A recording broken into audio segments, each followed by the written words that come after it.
Are you aware of the current situation in the Black Sea? The situation remains tense, with reports of missile carriers and aerial reconnaissance by the Russian Navy. We'll take a further look into the current situation in the Black Sea and explore the role of Russia's Black Sea Fleet and how the Ukrainians are doing it in regards of their defense towards Russian cruise missiles. Get ready for an insightful journey through this complex and volatile situation. According to Ukrainian military officials, the number of missile-carrying Russian warships in the Black Sea has decreased to 3. However, the threat of missile strikes remains high as the presence of missiles carriers in the Black Sea on active duty is still an immediate threat. The Russian Navy's naval group in the Black Sea consists of 15 warships, including 1 surface vessel and 2 submarines. The Ukrainian military stated that the probably maximum salvo is 16 Kalibr cruise missiles. The Russian military launched 36 missiles, including Kalibr cruise missiles, from warships and strategic bombers in the most recent massive missile attack on Ukraine. Ukrainian air defenses forces managed to shoot down 16 of the 36 missiles fired. Since then, Russia has mainly used Iranian-made Ched flying bombs in its attacks, targeting cities and towns in all regions of Ukraine.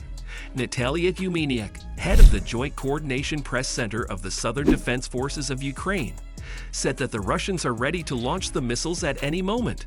While the number of missile carriers has decreased, the threat remains.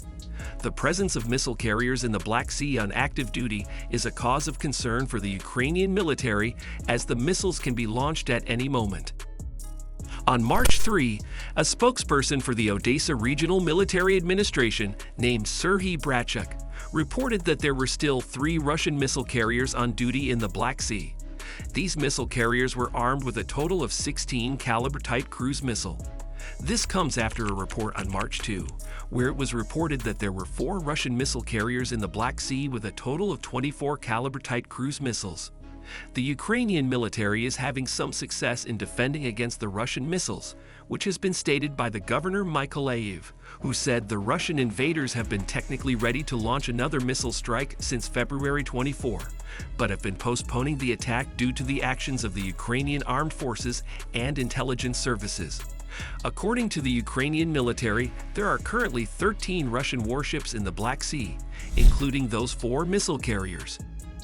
The Russians are also reportedly conducting aerial reconnaissance in the area. Despite this, Ukrainian air defense systems recently shot down an Orlan-10 UAV in the Kherson area. To showcase the Russians' cruise missile, according to Russia's defense ministry, that a Russian submarine in the Sea of Japan has successfully hit a land target over 1,000 kilometers away in a drill.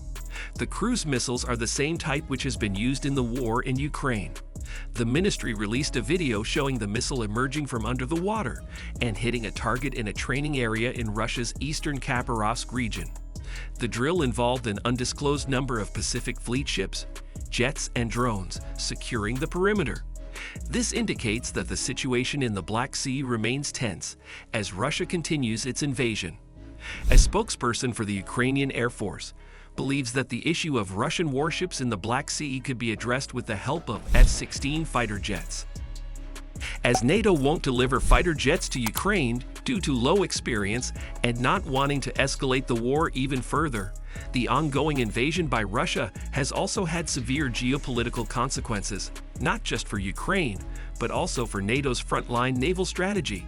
With Finland and Sweden joining the alliance due to Russia's aggression, the Baltic Sea has turned into an alliance lake, but the Black Sea remains a challenge for NATO, with Russia's Black Sea Fleet still maintaining a stranglehold over the region. To resolve this problem, experts said that NATO needs to restrict Russia's Black Sea Fleet and maintain the Black Sea as free international waters. The Ukrainian armed forces have done an extraordinary job in the Black Sea with limited resources, using new technologies to force the Russian Navy into a defensive posture. While the city of Sevastopol in occupied Crimea remains in Russian hands, the Navy's operations have been curtailed. The recapture of Sevastopol by Ukraine is essential in loosening Russia's grip on the Black Sea. According to Ben Hodges, former commanding general, Ukraine's path to victory runs through Crimea. Its liberation should begin by targeting lines of communication and logistics infrastructure to isolate Russian forces, which would resulting in Russia losing a critical strategic port. Sevastopol was the headquarters of the Soviet Union's Black Sea Fleet, but when Ukraine gained independence in 1991, the Russian Navy was forced to move its headquarters to Novorossiysk. Russia continued to lease naval facilities in Crimea, which enabled the 2014 annexation of Crimea, after which Russia returned its fleet to Sevastopol. The militarization of the Black Sea by Russia has shown the peninsula's commanding position for maritime superiority. The Kremlin quickly moved air and coastal capabilities to the peninsula, including S-400 surface-to-air missiles and the Bastion coastal defense system. The stationing of these advanced long-range weapon systems expanded Russian anti-access and area denial to almost the entire Black Sea, compared to just the eastern third when they were based in Russia proper. The Black Sea has been at the center of the ongoing conflict between Russia and Ukraine, with the former exerting control over the region through its Black Sea Fleet. Despite having a clear advantage in naval combat capability, Russia's Navy has not been able to operate with impunity in the region. Ukraine has been able to curtail Russia's operations from Sevastopol, a critical strategic port, through its clever use of technology and by targeting Russian lines of communication and logistics infrastructure. Despite the challenges posed by the Russian Navy, Ukraine has been able to forge relationships with Western countries to rebuild its navy. Turkey, for instance, has provided support by supplying the Ukrainian Navy with Bayraktar TB2 uncrewed aerial systems and by striking a deal to build 2 corvettes, the first of which is set to be delivered by the end of 2023. The UK's Babcock has also been contracted to build a frigate and 8 missile boats, as well as to supply naval armaments. However, even with these efforts to strengthen Ukraine's navy, maritime security in the Black Sea will remain tenuous. Russia's Novorossiysk-based fleet will still be the strongest among the 6 states that border to the Black Sea, and the Kremlin's strategic view of the region is unlikely to change. To counter the imbalance, increased naval cooperation among NATO countries will be necessary, with the goal of restricting Russia's Black Sea Fleet and maintaining the Black Sea as free international waters. But let's take a break from the ongoing conflict and reflect how this will weakening the Russian economy going further. According to Bloomberg, almost 2 million barrels of Russian diesel are stranded at sea due to lack of buyers. This marks the largest at-sea buildup of unsold diesel since October 2020, when the COVID-19 pandemic caused a sudden drop in demand. Bloomberg reported that a record number of Russian diesel cargoes were sailing last week without a destination. The stockpile of unsold diesel comes amid an unseasonably warm winter in Europe, which has reduced the consumption of heating fuels. Additionally, the European Union imposed sanctions on Russia in February, banning refined oil products and imposing price caps alongside G7 countries.